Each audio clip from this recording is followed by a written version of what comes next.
As the dark blanket of night settled over Grayville, Dr. Ryan Brooks stepped out of the local hospital, exhausted after a grueling 14-hour shift. Ryan had been a dedicated physician in Grayville for years, working tirelessly to care for every patient in the small town. Tonight, however, he felt the weariness in his bones, a heavy exhaustion weighing down his shoulders. The cool night air was a brief relief from the sterile fluorescent lights of the hospital hallways. Just as he reached for his car keys, a faint, soft cry broke through the silence. Ryan paused, his instincts as a doctor sharpening. It was an unusual sound, so quiet and vulnerable, echoing near the hospital's entrance. His heart quickened with a mix of concern and curiosity.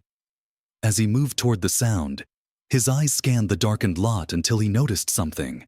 A small, tattered blanket bundled in the corner beside a bench. Ryan's breath hitched as he approached. A baby, a tiny infant, lying alone and helpless, wrapped in nothing but a frayed, worn blanket. His mind raced. Who would abandon a baby in the dark like this? His heart ached as he knelt beside the small bundle, gently cradling the child in his arms. The baby's eyes, a soft, deep brown, opened and locked onto his. And in that moment, Ryan felt an unexplainable bond form. The baby's skin was a rich, warm brown, his hair a soft mess of curls. As he held the tiny boy, Ryan felt a connection so intense, it seemed to ignite something deep within him. He couldn't leave this child alone. Without a second thought, he turned back toward the hospital, carrying the baby close. His mind raced with questions, but one answer was clear. He wasn't going to abandon this child. Inside the hospital, the staff quickly gathered around, each as shocked and intrigued as Ryan. They began to check the baby's vitals, making calls to social services. But Ryan's thoughts drifted elsewhere. His own house was quiet, lonely, a hollow space he often returned to after long shifts. For years, he had poured his energy into his work, yet he always felt something missing, a void that grew larger over time. Now, as he held this small life, he sensed that this child might be the answer to that emptiness. Hours passed, and the night faded into dawn. Still holding the child, Ryan met with a social worker who arrived early in the morning. "If no one steps forward, he'll be placed in the foster system," she explained, her voice clinical but kind. The thought twisted his heart. The idea of this child, whom he had already named Leo in his mind, being passed from one temporary home to another, felt unbearable. Leo deserved stability, love, and the sense of belonging that only a real home could provide. "I'll take him," Ryan declared, his voice steady and full of resolve. He was shocked by his own words, yet he knew they were true. The social worker hesitated, her eyebrows raised in surprise. "This is a significant decision, Dr. Brooks," she said cautiously. "Especially in a town like Grayville. People here might not understand, and raising a child, especially one who looks different, may come with challenges." But Ryan's eyes remained fixed on the baby. "I've never been more certain of anything in my life," he replied.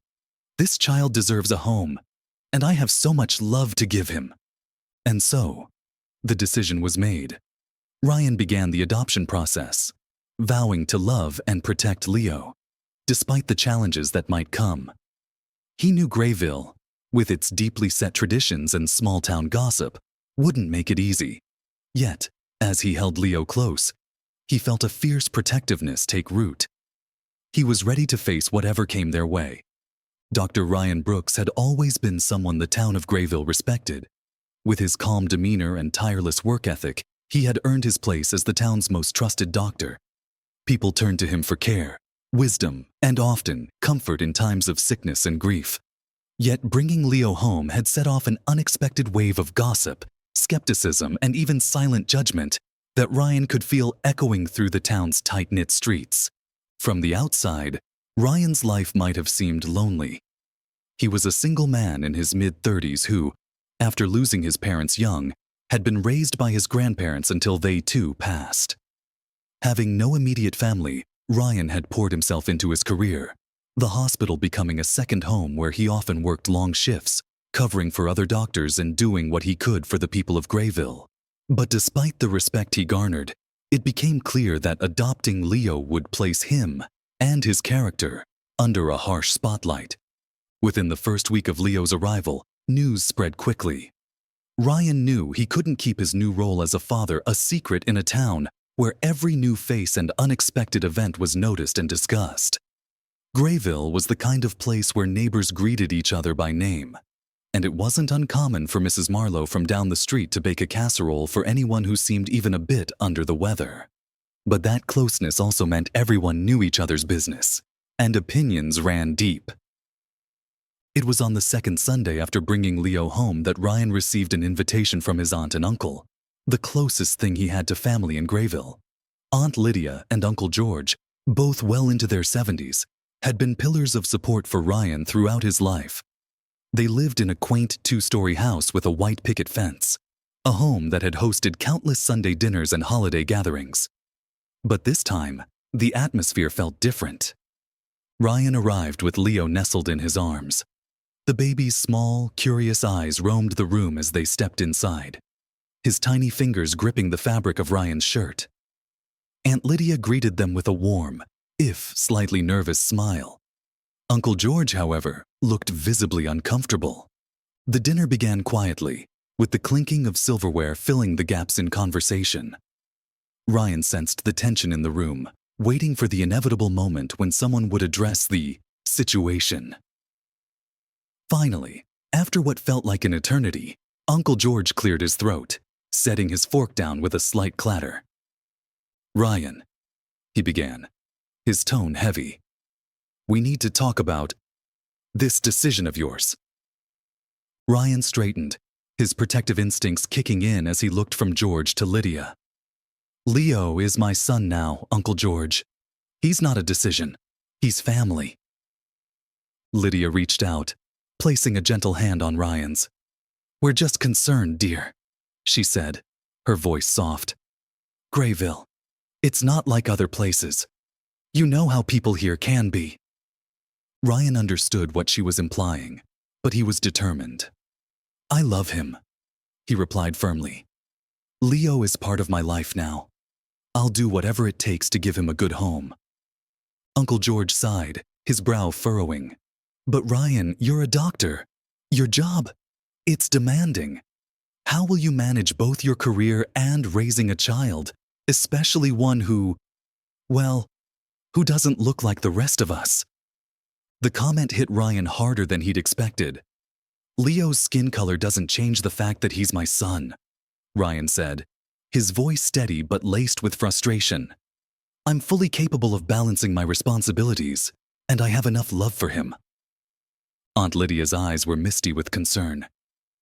"We only want what's best for you," she murmured, "and for Leo. But raising a child here in Grayville, it won't be easy." Ryan knew their concern came from a place of love, yet it felt like a warning he wasn't prepared to heed. He held Leo closer, sensing the boy's sleepy warmth against him. "Leo deserves a family," he said finally, "and I intend to be that family, regardless of how hard it might be." As he left that evening, Ryan felt both a renewed sense of purpose and the weight of his family's unspoken fears. He was determined to prove that love could conquer prejudice, even in a place as small and set in its ways as Grayville. The following weeks were a trial of patience and endurance. Every time Ryan ventured out with Leo, he noticed the stares, the quick glances people threw his way before turning to whisper to each other. At the grocery store, at the post office, even at the local diner where he often stopped for coffee before work, there was an undeniable shift in how people looked at him. Some friends distanced themselves, and he couldn't ignore the subtle change in tone when his colleagues at the hospital mentioned Leo. They used to greet him with warmth, but now there was an awkwardness that hadn't been there before. One afternoon, as he was leaving the hospital after a long shift, he overheard a conversation between two nurses. "I heard Dr. Brooks adopted a black baby," one whispered, not realizing Ryan was within earshot. "Can you believe that? A single man, no less." The other nurse responded with a sigh. It's bound to be tough, especially in this town. People aren't exactly open-minded around here. The comment stung, but Ryan kept his head high, focusing instead on Leo. At home, Ryan poured his heart into being the best father he could. He spent hours reading about parenting, learning how to care for a baby, and making his house feel like a warm, safe haven. His days were filled with the joyful chaos of feeding, changing, and soothing Leo. And though it was exhausting, he wouldn't have traded it for anything. The joy of watching Leo grow, of seeing his first smiles and hearing his first gurgles, far outweighed the disapproval from the outside world. Yet, in his quiet moments, Ryan couldn't deny the hurt and loneliness that came with feeling like an outsider in his own town. When Leo turned 5, the time came for him to start school. By then, he had grown into a bright, curious child, with an insatiable love for books and a quick wit that often took Ryan by surprise. But as much as Ryan tried to prepare him for school, he couldn't prepare him for the reactions he would face. On Leo's first day, Ryan walked him to the school gates, feeling both pride and trepidation. Leo clung to his hand, his big brown eyes scanning the playground nervously. Ryan knelt beside him, giving him an encouraging smile. "You're going to do great, Leo," he said softly. "Just be yourself." Leo nodded, his small face set in determination. "I'll try, Dad." As they walked through the gate, Ryan noticed a few of the other parents glancing their way, some with expressions of curiosity, others with thinly veiled judgment. He ignored them, focusing on giving Leo a reassuring wave before heading back to the hospital. The first few weeks went by without incident, but soon Ryan began to notice changes in Leo. He was quieter, his usual excitement dulled. One evening, as Ryan was helping him with his homework, Leo looked up, his eyes filled with sadness. "Dad," he whispered, "why do the other kids at school look different from me?" Ryan's heart ached at the question he had known would come, but had hoped to delay. He sat down, choosing his words carefully. "Leo, people come in all different colors and shapes. It's what makes us unique and special. But sometimes when people don't understand something, they can be unkind." Leo nodded slowly, absorbing his father's words. But Ryan could see that the burden of feeling different was beginning to weigh on him. And though he tried his best to support Leo, he knew that the schoolyard whispers and the exclusion from classmates would leave scars that even he couldn't heal. As Leo grew older, the challenges only intensified. He came home one day with a bruise on his arm and a downcast expression.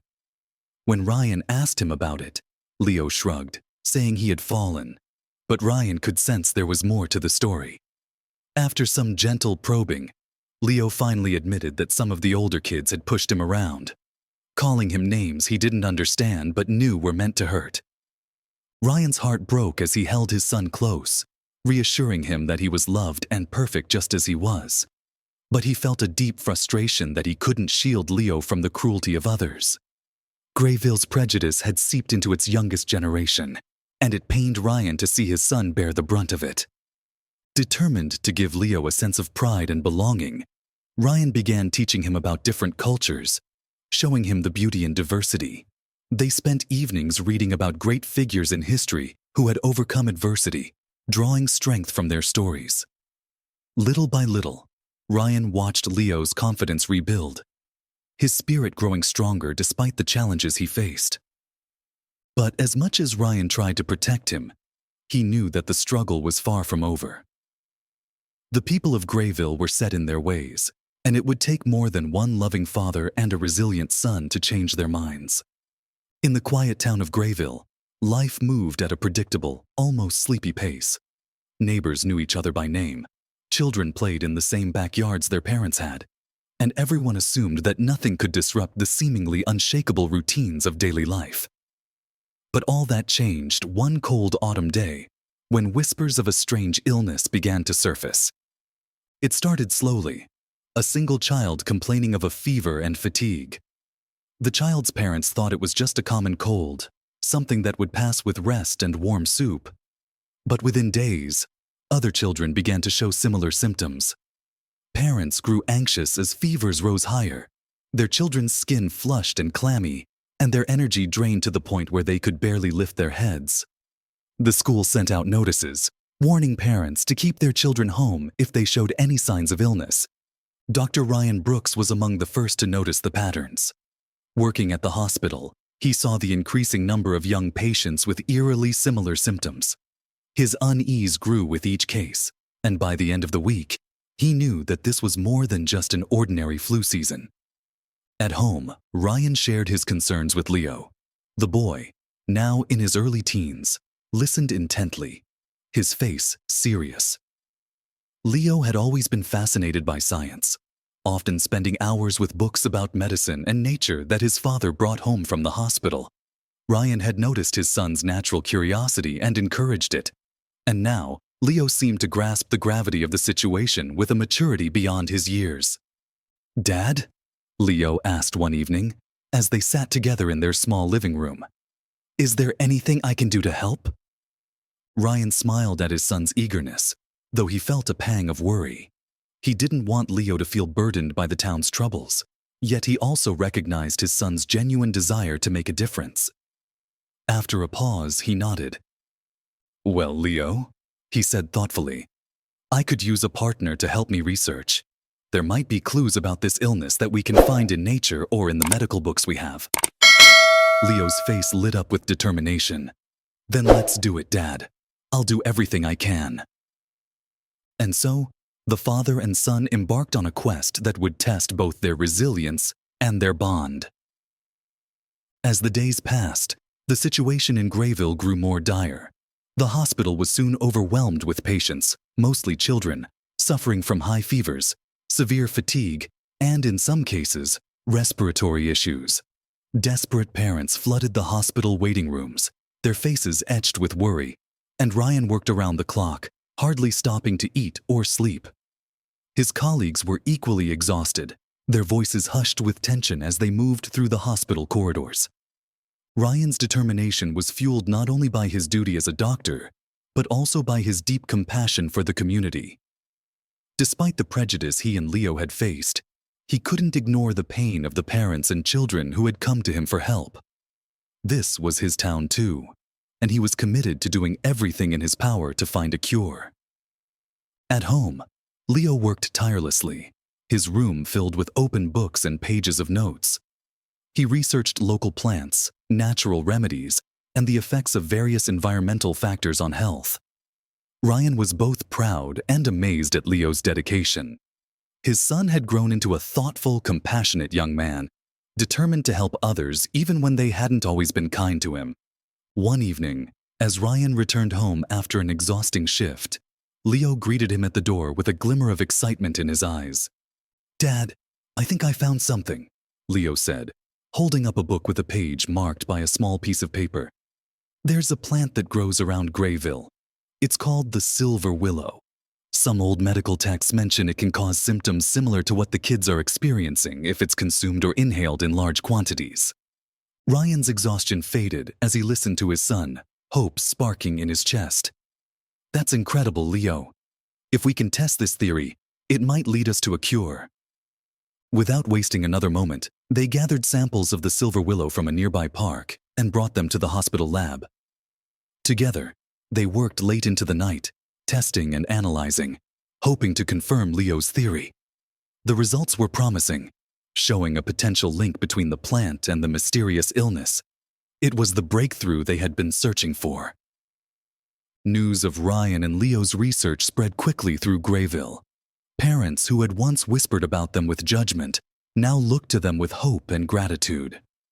Some came to the hospital in person, apologizing for the way they had treated the Brooks family, their faces filled with remorse and desperation. It was a strange reversal for Ryan, who had grown used to the town's coldness. Now, these same people were turning to him, begging for help, their pride cast aside in the face of their children's suffering. One of the first to reach out was Tom, the father of one of Leo's classmates, who had often been vocal in his disapproval of Ryan's adoption. "Dr. Brooks," Tom said, his voice unsteady as he approached Ryan in the hospital hallway. I know I haven't always been supportive, but my son, he's so sick, and you're our only hope. I'm sorry for everything I said. Please, can you help him?" Ryan looked into the man's weary, pleading eyes, and something softened in him. He knew the pain of a parent fearing for their child's life, and he couldn't hold on to resentment in the face of such raw vulnerability. "Of course, Tom," Ryan replied, his voice steady. "We're doing everything we can to find a cure." As more parents reached out, Ryan felt a bittersweet sense of fulfillment. On one hand, he was finally receiving the respect and acknowledgement he had longed for. But he also knew that it had taken a crisis, one that had threatened their children, to make the town see past their prejudice. Still, he was grateful for the change, no matter how it had come about. Leo continued to assist his father, spending hours at the hospital, where he became a familiar face among the staff. Nurses and doctors alike were impressed by his dedication and his natural gift for scientific observation. Some of the nurses even remarked to Ryan how proud he should be of Leo, how he was growing into a remarkable young man. One afternoon, Leo was poring over some patient charts when Dr. Kim, one of Ryan's colleagues, approached him. "Leo, you're really quite something," she said, smiling warmly. "I don't think I've ever seen someone your age work so hard to help others. You're making a real difference here." Leo blushed, his face lighting up with pride. "Thank you, Dr. Kim. I just want to do my part." The two of them continued working together, and Leo found himself growing more confident with each passing day. He learned how to run basic lab tests, analyze samples, and record data, skills he had only dreamed of mastering. With each discovery they made, he felt closer to his father, and he knew that their work was bringing them both a sense of purpose and unity. But the pressures of the crisis also took their toll. Late one night, as Leo was about to leave the lab, he found Ryan slumped over his desk, his face etched with exhaustion and worry. "Dad," Leo said softly, placing a hand on his father's shoulder. "You need to rest. We'll find the cure together, but you can't help anyone if you're too tired to think straight." Ryan looked up, his eyes red-rimmed but filled with gratitude. "Thank you, Leo. I don't know what I'd do without you." Together, they left the hospital, walking side by side through the quiet streets of Grayville, their bond stronger than ever. With Ryan and Leo's dedication, the town finally began to see a glimmer of hope. The treatments based on their research showed positive results, and children who had been gravely ill began to recover. Parents wept with relief as their children's fevers broke, color returning to their cheeks. The once silent town grew lively with the sounds of laughter and chatter, the heavy cloud of fear slowly lifting. One by one, the people of Grayville came forward, offering their thanks to Ryan and Leo. Some brought food, others left notes of gratitude, and many expressed heartfelt apologies for the way they had once viewed the Brooks family. It was as if the town itself was healing, not only from the illness, but from the deep-seated prejudice that had kept them divided for so long. The crisis had forced the people of Grayville to confront their biases, to see the humanity in one another. And for Ryan and Leo, it was a moment of redemption, a long-awaited acknowledgement that they belonged in Grayville, that they were a family as real and worthy as any other. Standing in the hospital one evening, surrounded by the smiles and embraces of those who had once scorned him, Ryan felt a profound sense of peace. Leo stood by his side, his face beaming with pride and joy. Together, they had weathered the storm, proving that love and compassion could overcome even the darkest moments. The hospital in Grayville was filled with a quiet tension as Ryan and Leo worked side by side, poring over the data and test results from their latest research on the mysterious illness. After weeks of relentless investigation, their theory about the silver willow plant seemed closer to confirmation. It was an exhausting process. Each test required meticulous attention to detail, and both father and son were pushing their limits. Yet, as Ryan watched Leo working with such focus, He felt a swell of pride. This journey had brought them closer than ever. In the early hours of a gray, misty morning, they finally obtained the results they had been hoping for. The chemical compounds in the silver willow plant matched those in the blood samples of the sick children, confirming that exposure to this plant was the likely cause of the outbreak. For Ryan, this discovery was both exhilarating and a huge relief. After weeks of fear and uncertainty, he could finally see a path forward. "This is it, Leo," Ryan exclaimed, his voice breaking the silence in the lab. "We did it. This could be the breakthrough we've been praying for." Leo's eyes shone with excitement. "Does this mean we can help them? That they'll start to get better?" Ryan nodded, his voice thick with emotion. "Yes, son. This means we can finally start treating them effectively." With this newfound hope, they quickly prepared a treatment plan. Using the compounds found in the silver willow as a guide, Ryan and his team developed a counteracting remedy, a series of treatments designed to cleanse the body of the harmful effects of the plant. It was a delicate process, but Ryan was determined to move forward with precision and care. As word spread of their discovery, families began bringing their children to the hospital in droves. Parents, once filled with dread and desperation, now looked at Ryan and Leo with a mixture of awe and gratitude. The first treatments were administered cautiously, and the initial results were nothing short of miraculous. Children who had been confined to hospital beds, pale and weak, began showing signs of improvement. Fevers broke, color returned to their cheeks, and their once dull eyes sparkled with life again. The townspeople, who had once regarded the Brooks family with suspicion and prejudice, now watched with open admiration. Ryan had always been respected for his skills as a doctor, but now he and Leo were being hailed as heroes, their dedication and compassion shining as a beacon of hope for the entire town. The transformation in the community's attitude was almost palpable. People who had previously kept their distance now approached Ryan with open hearts, their faces softened by gratitude and remorse. Tom, the father who had once criticized Ryan's decision to adopt Leo, was among the first to come forward with an apology. "Dr. Brooks," Tom began, his voice unsteady. I don't have the words to express how sorry I am. I know I was wrong. Seeing what you and Leo have done, it's made me realize how foolish I was." Ryan looked at Tom, his face calm but introspective. He had long since forgiven the people of Grayville for their initial hostility, but hearing the apology lifted a weight he hadn't realized he was carrying. "Thank you, Tom," he replied simply. "We did what anyone would have done. Leo and I are just glad we could help." Tom nodded, his eyes welling with tears. "Please, let me know if there's anything I can do to make it up to you."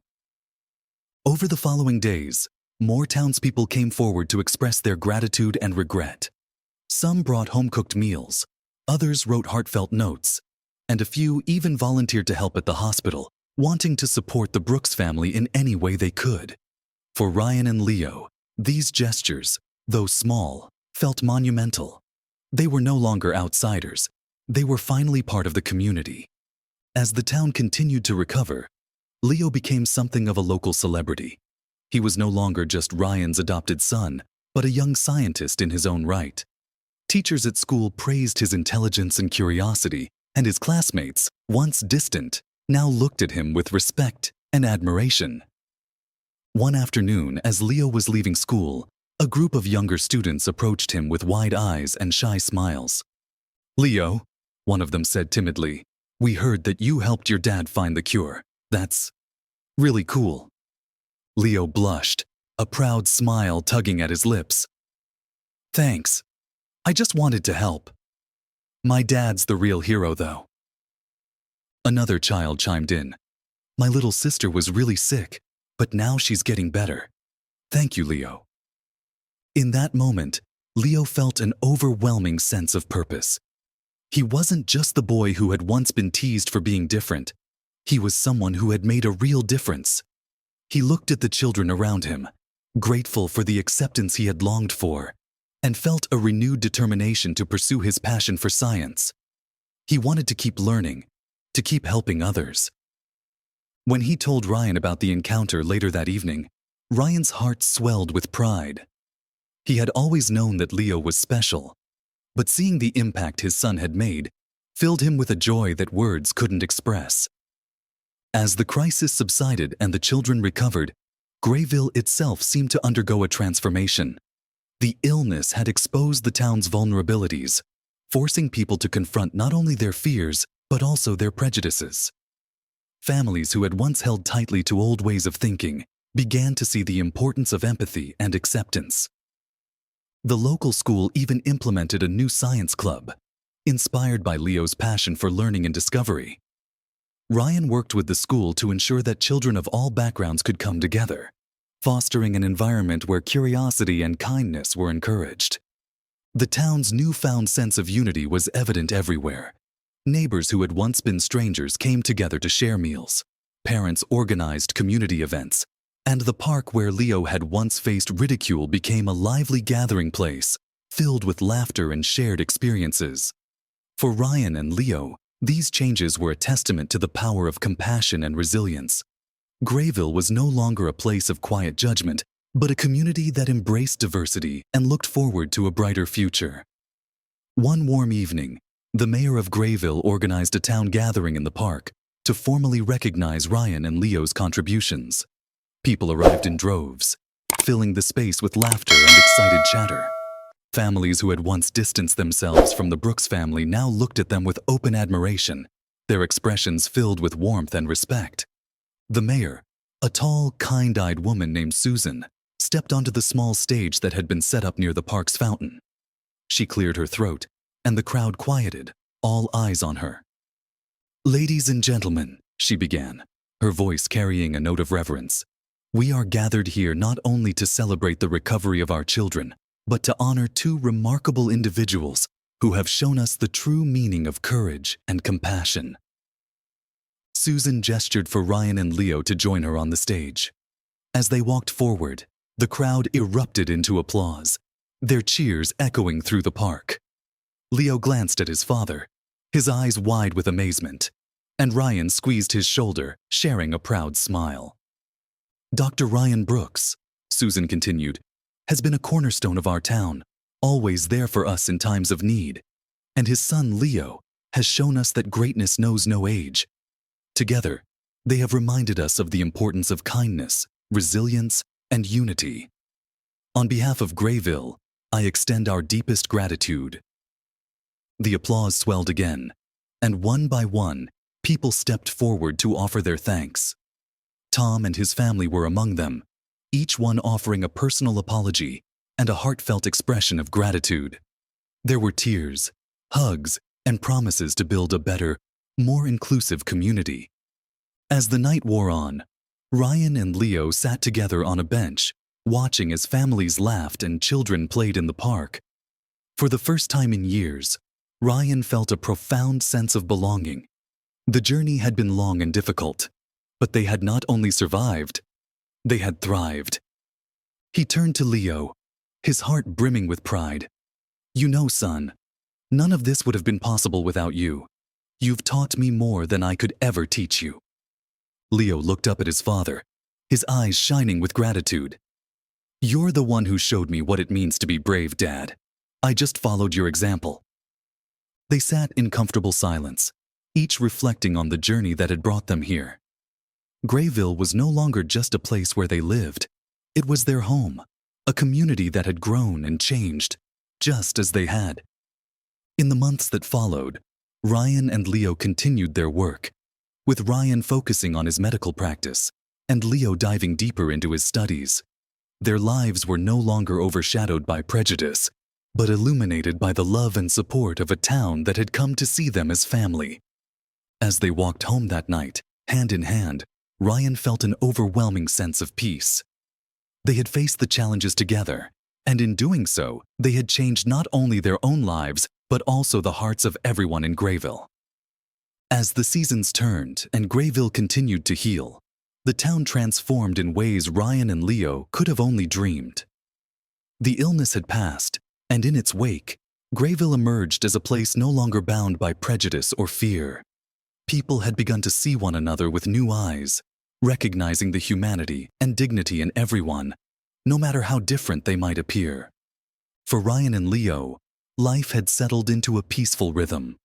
The school's new science club flourished, with Leo as its founder and inspiration.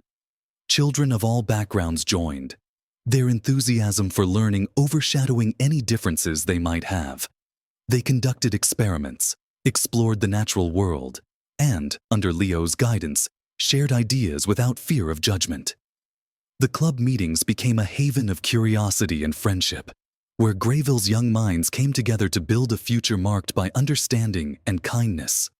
One crisp autumn day, Ryan and Leo decided to take a walk through the town park, the place where they had once been met with cold stares and whispers. But today, they were greeted by familiar faces, warm smiles, and friendly greetings.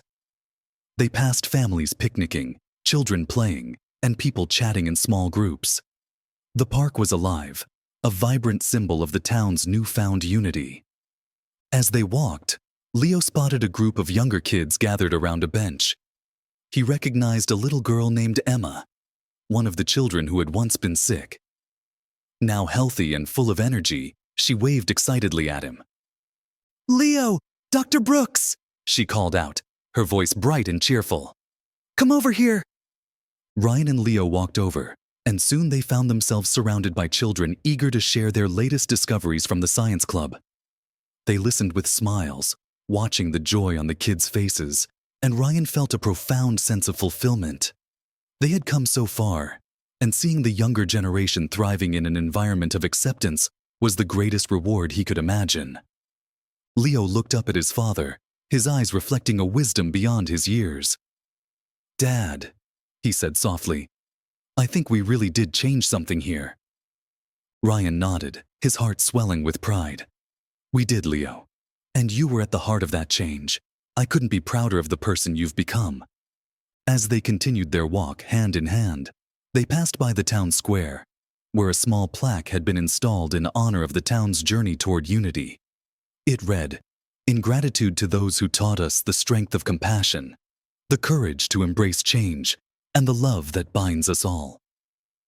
Ryan and Leo stood in silence, reflecting on the journey that had brought them here. As this heartwarming story comes to an end, we hope it touched you just as deeply as it touched the town of Grayville. Ryan and Leo's journey shows that kindness and resilience can overcome any challenge, and that sometimes, the smallest acts of courage can create ripples that transform entire communities. If you believe in the power of compassion and the strength of unity, help us spread this message to others. Share this story with friends and family who might need a little reminder that love and acceptance can truly change the world. And don't forget, subscribe to our channel, Inspiring Hearts, for more stories that will uplift, inspire, and remind you of the goodness that exists in every corner of life. Join us in building a community that celebrates the beauty of diversity, the courage of compassion, and the impact of kindness. Thank you for watching, and remember, together, we can make the world a little brighter, one story at a time.